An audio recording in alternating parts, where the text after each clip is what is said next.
right, welcome to another edition of Bruce Versus. We got a special crossover episode today because we're going to be talking about the Baker Act, and I've got with me in the studio today Eric Jacob, and Eric is a local designer. Eric, why don't you just introduce yourself and tell us a little bit about what you do professionally and your role in the community here. I work in marketing and advertising for about 25 years in the downtown area, graphic design, social media, and website design, and I've been doing it here for quite a long time. And I know you've worked on some stuff for me over the years, and it's always been nice to work with you, and I'm excited to kind of have our podcast here today to talk about Baker Act hearings. Recently, I've been watching you online and watching your story regarding Baker Acts. And for people who haven't seen it, tell us a little bit about what you have shot and where they can go watch it. Well, I decided to record my story with the encouragement of some friends. It's a personal story. It's a true story about what happened to me. It's a series of videos that are short, and it's on my YouTube channel. It's called I Am Eric Jacob on YouTube, and I have a series of videos. I'm on video number 5 right now, halfway through the process of what happens, and I'll probably shoot 2 more videos to finalize the process. Yeah, there's a lot of Baker Acts in Florida, and people they're reluctant to talk about it. So it's nice that you've shared your story and kind of given a voice to people who don't have a voice, who are maybe reluctant to come forward and talk about something so personal. But I know what we wanted to do today was kind of work off your personal story and get into the legal side Right. of Baker Acts. So where's a good place to start with that, do you think? Well, my experience with Baker Act was with my mom, who had Alzheimer's, and about 15 years ago, she had really bad dementia, and she was still living at home, but my dad was still working, and he came home from work one evening, and my mom did not know who he was, and she tried to stab him. And he didn't know what to do, so he called the police, and they came out, and an ambulance came out, and she was Baker acted, and she was taken to Suncoast Hospital in Largo that had a psych ward, and I realized that some of the parameters of what Baker Act is, how long they can keep you, where they take you, and so I had a little bit of knowledge about it, but not a lot, and so cut to 2020, in November of 2020, in the middle of the pandemic, I had been trying to get in touch with a friend of mine, and I hadn't heard from her, and I was worried about her, and I sent a text message to her that I later found out went to a stranger, because she did not have that number any longer. So that stranger was concerned, and they called the sheriff's department, and that's pretty much where it began. Okay. And that's where it normally starts. And so just to give people maybe a little bit of legal background, the Baker Act proceeding in Florida, it's been around since the early 70s, and it was an effort on the part of the legislature to help people who are going through a mental health crisis. The purpose of the Baker Act is to help folks who are either a threat to themselves or others by virtue of suffering from some type of mental health related issue. And often what happens, or most often what happens, is it starts with police, and they're kind of on the front line of this effort, and police get called out to someone's house regarding someone calling and saying this person is a threat to me or to themselves, and needs to be checked up on. And how was the police officers' interaction with you when they came to talk to you? Well, initially I got a phone call from a deputy with the sheriff's department, she asked me a couple of questions about how long I've had this phone number, if I knew a certain person that I'd been texting, and what my address was. And so I answered all the questions. I explained to her. There was a confusion about the text. It wasn't meant to go to a stranger, and she was very nice, very polite. She seemed understanding about it, and I thought that that was enough of an explanation. Right, right. Unfortunately, to my surprise, it wasn't enough of an explanation, and then that brought the next level of law enforcement to my doorstep. Yeah, yeah, yeah. So police are often in a difficult situation in those in that type of scenario, because they get a call, they need to check it out, and then they've got to make a judgment call there on the street, and that can be tough. There has been an effort lately to get police more training in that area, but it is still a difficult situation for a law enforcement officer to make a judgment regarding a person's mental health situation. Right.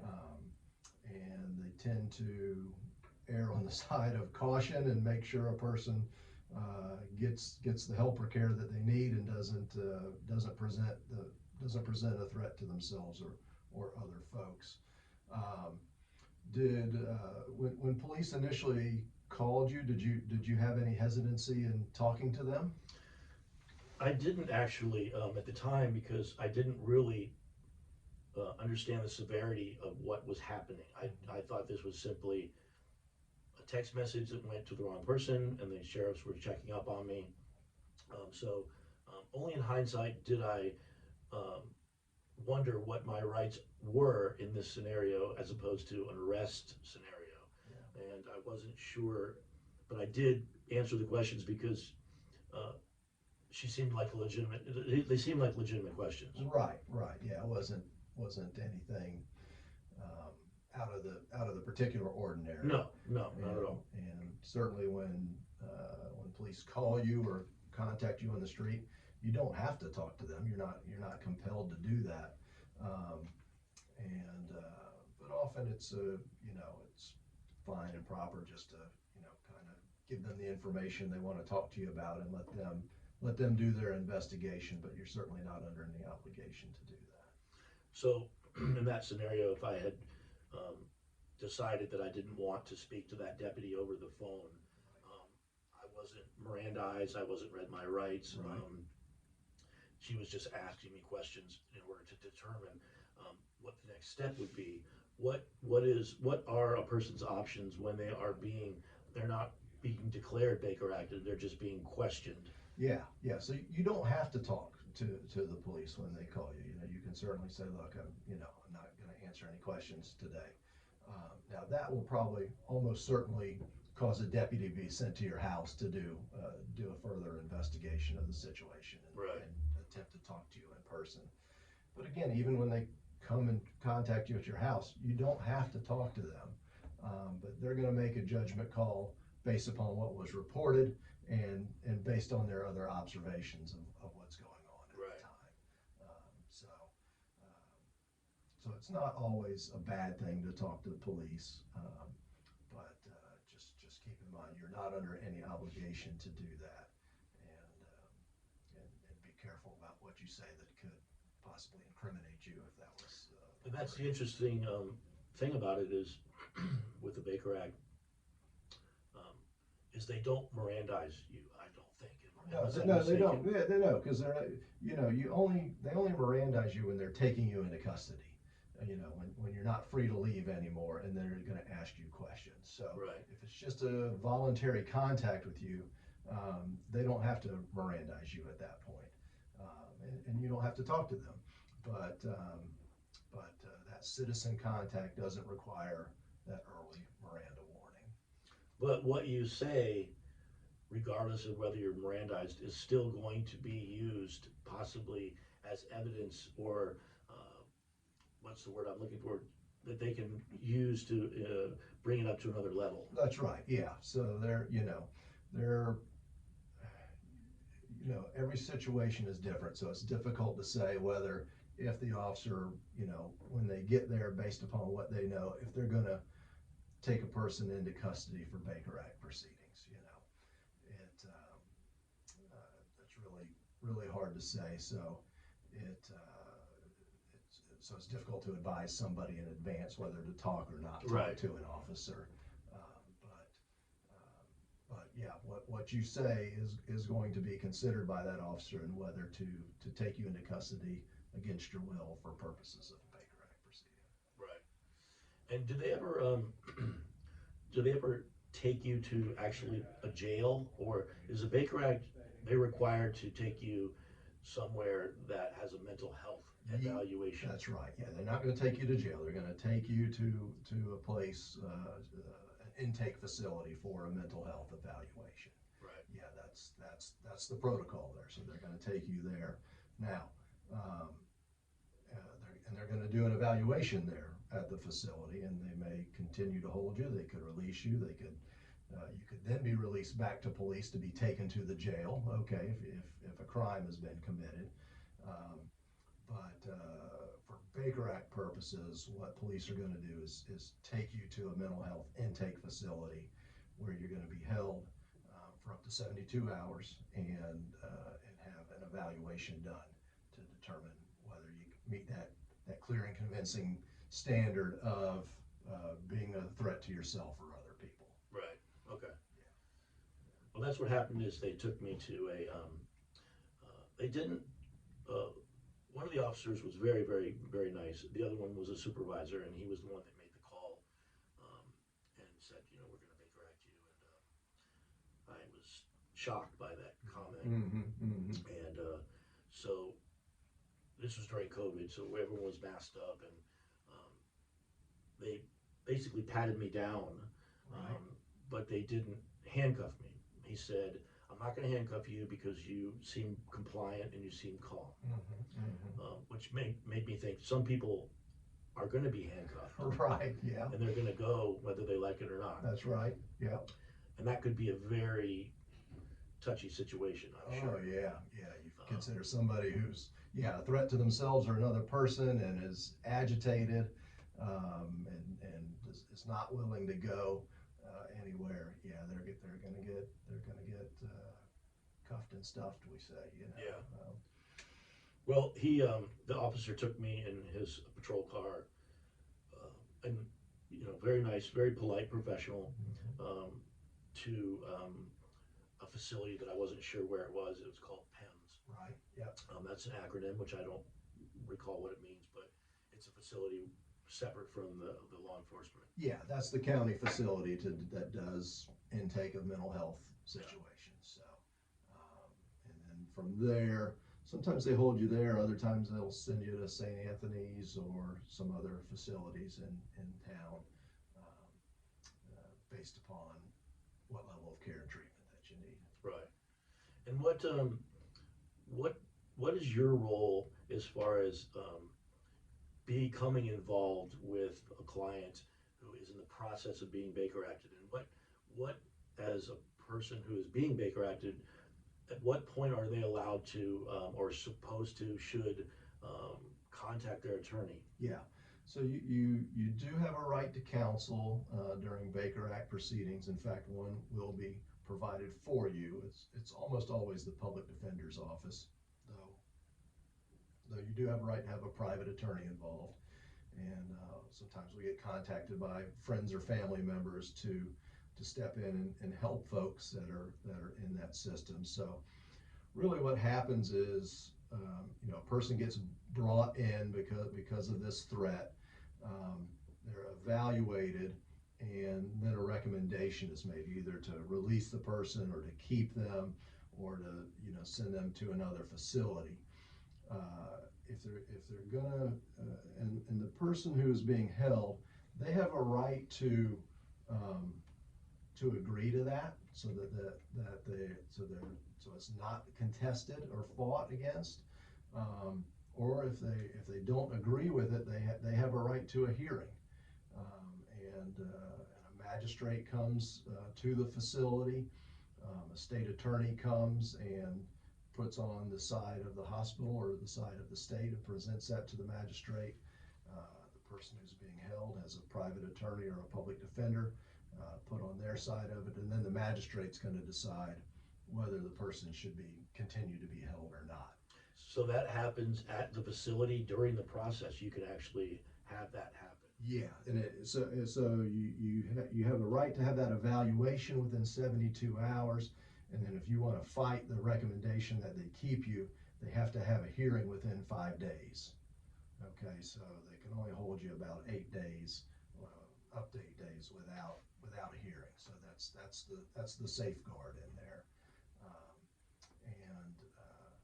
and so the magistrates have a little circuit that they ride. Essentially, once a week they're at each of the different facilities and holding these hearings to determine whether to continue to hold a person or not.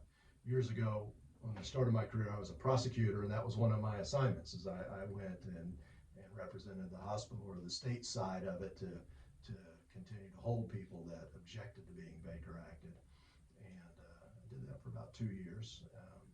Mainly at St. Anthony's, and now I'm out on the defense side of it, and occasionally I'll appear and help people who want to fight being Baker acted, or give them some advice on whether to fight or maybe to consent, because there's certainly advantages sometimes to not contesting being held.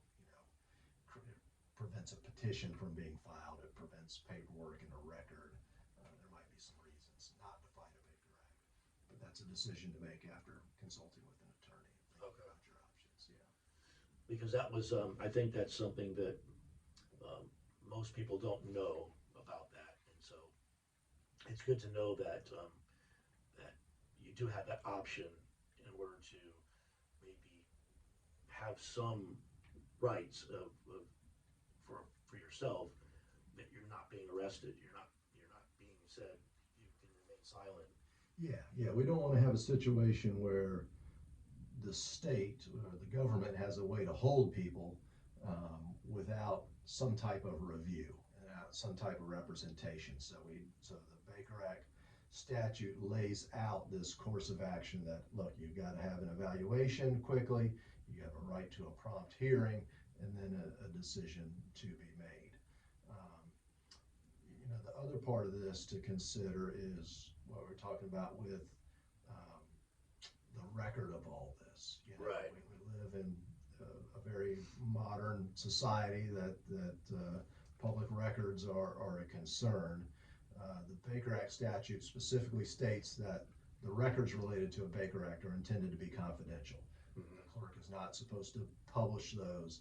They're not supposed to be visible to anybody unless there's good cause shown, which essentially means your attorney or somebody in the court system wants to see those things.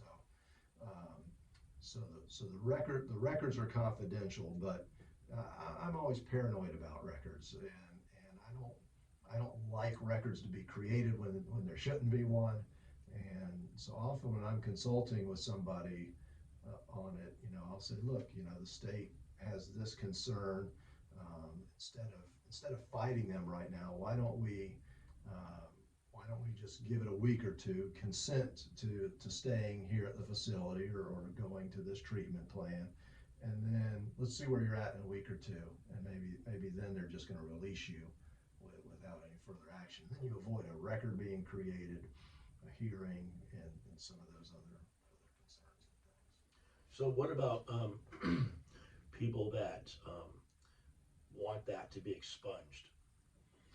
How is that different than a criminal record? Yeah. So a Baker Act's a civil proceeding and not a criminal proceeding, and the sealing and expungement statutes are really more for criminal records, because those are more visible. Correct. When a person's arrested, people can see that, and then you can seal or expunge those in some situations. You can seal and expunge civil court records. It's more difficult to do. We have broad Florida public records laws,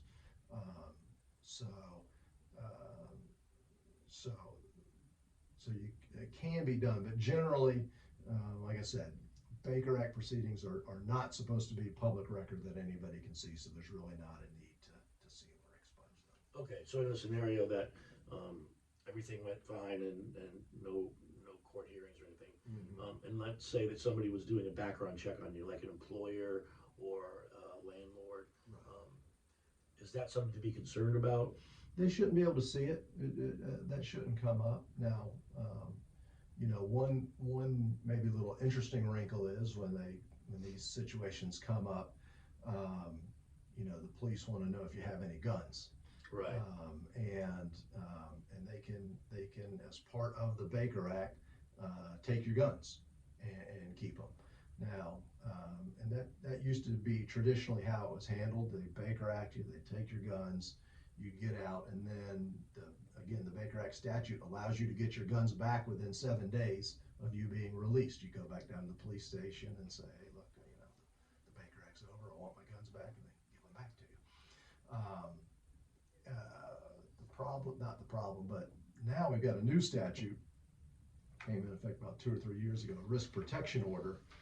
And sometimes the police file a risk protection order along with a Baker Act, and the risk protection order petitions, those are visible to the public. So they can see, so people can see, hey, look, a risk protection order got issued and they took this person's guns for a year or whatever the period is. So those are a little more visible and can be of concern to some folks. That did happen to me, actually. While I was in the facility, a deputy came to my room and showed me this risk protection form or whatever the paperwork was, and wanted me to sign it. And I really didn't understand exactly what it was, and that's the issue, is that if you don't have an attorney present, and you're signing things that you're not really sure what they are, it can come back, and you've already done all that stuff. So for me, they had 1 year. They took my legal firearm, unloaded, and they confiscated it. Right. And after that protection order was over, after 1 year, I called the sheriff's department and the property management of evidence and property, and he said, I'll call you right back. And he said, we can't give you your firearm back because it's associated with, I think he said, mental illness. So I didn't pursue it after that because I really don't care about if I have the gun or not. But there is an issue of what are my rights as a citizen to ever own a gun again or to get that gun back, just out of principle of my rights. Yeah. I wasn't arrested, I wasn't charged, but they still confiscated my weapon, which means they could do that to anybody. Yeah, and we've got strong Second Amendment rights in Florida. Again, right in the Baker Act statute, it says when you're released, that you can get your guns back, and the police have to give them back to you within 7 days. The risk protection orders are a little bit different. And one thing I try to do in crafting perhaps an agreement with the sheriff's office is there's a list of about 12 different things that can be considered for instituting a risk protection order. We picked the least egregious one so that if anybody saw it, it looks as innocuous as possible. And then again, when that year expires, that you're eligible to get your firearm back. Right, okay. So that's an approach we usually take. And I have to say, the sheriff's office, they've got a whole risk protection order team over there. They're very professional. They're very good. And it's again, strong Second Amendment rights. They respect them, but they do take firearms in situations where they think people could be a threat to themselves or others, or have some other issue going on that is appropriate to take your gun. Gotcha.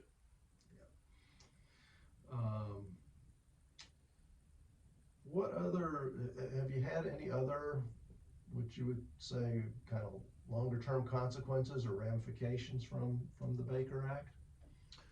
Um, yeah, I think that it's a very it's a very scary process. It's the unknown of what's happening to you, um, and that causes a lot of anxiety and not knowing because Yeah. nobody really through the process tells you what's happening. Right. Nobody ever sat me down and told me what was going to happen to me, where I was going. It was just all unknown, which was, caused me a lot of anxiety. Yeah.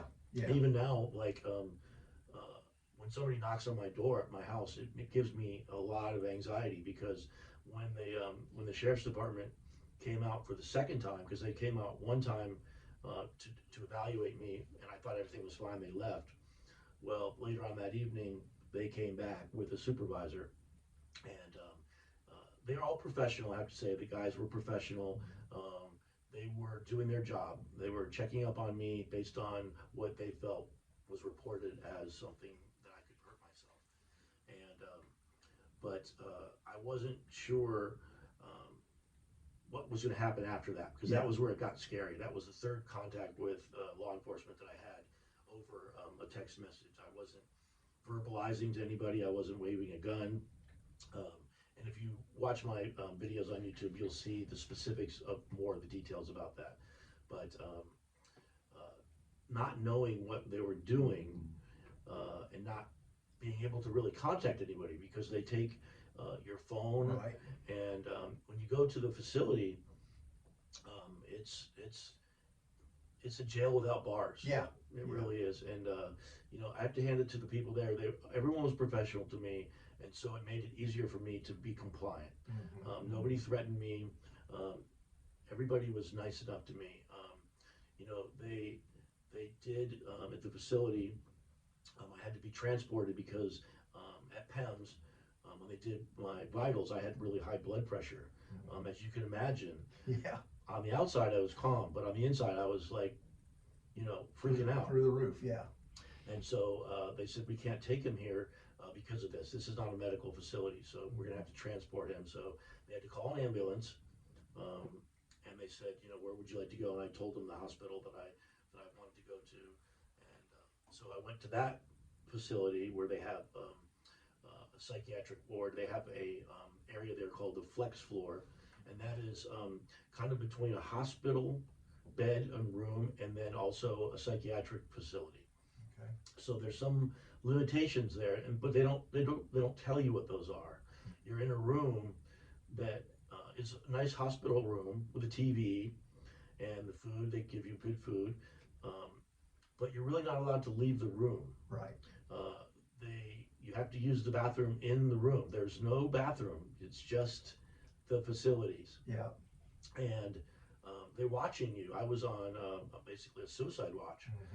Somebody was sitting outside my room 24/7, and I wasn't sure what was happening. I was just in sort of mental limbo. Yeah. And I didn't know if I should be depressed and upset or I should say, okay, I'm going to be out of here in 72 hours. Right.